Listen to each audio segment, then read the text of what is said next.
Are you trying to train an OCR model but feeling stuck on how to format your dataset? You're not alone. Today, we're diving into how to create a dataset in the same format as the FSNS dataset so you can get your project up and running. I completely understand how frustrating it can be when you're eager to train your model, but the technical details hold you back. Many people face this challenge when working with TensorFlow and custom datasets.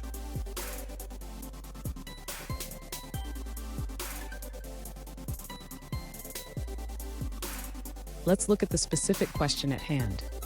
One user asked, how do I store my images and ground truth in the same format as the FSNS datasets for my OCR project?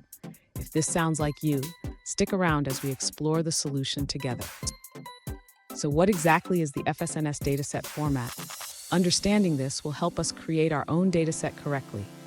The FSNS dataset typically includes images and corresponding text files that contain the ground truth for each image. And don't go anywhere.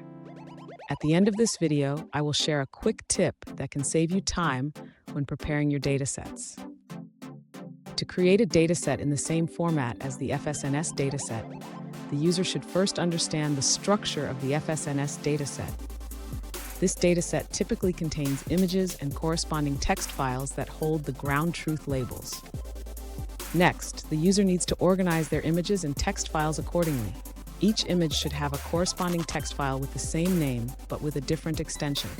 For example, if the image is named image1.jpg, the text file should be named image1.txt. After organizing the files, the user should ensure that the text files contain the correct ground truth labels. Each text file should only contain the text that corresponds to the image it is paired with. Finally, the user should verify that all images and text files are in the correct directory structure as required by the Attention OCR project. This typically involves placing them in a designated folder that the model can access during training. Fun fact, did you know that the first OCR systems were developed in the 1950s? They were far less accurate than today's models, which can recognize text with incredible precision. Now, let's look at the answers provided by other users. One user suggests a different approach for formatting your images for the FSNS dataset. Instead of using the original code, they recommend encoding your images using OpenCV. First, you should encode the image as a JPEG and then convert it to a string format. Here's that quick tip I promised. Always back up your dataset before making changes. This way, you can easily revert if something goes wrong. And there you have it.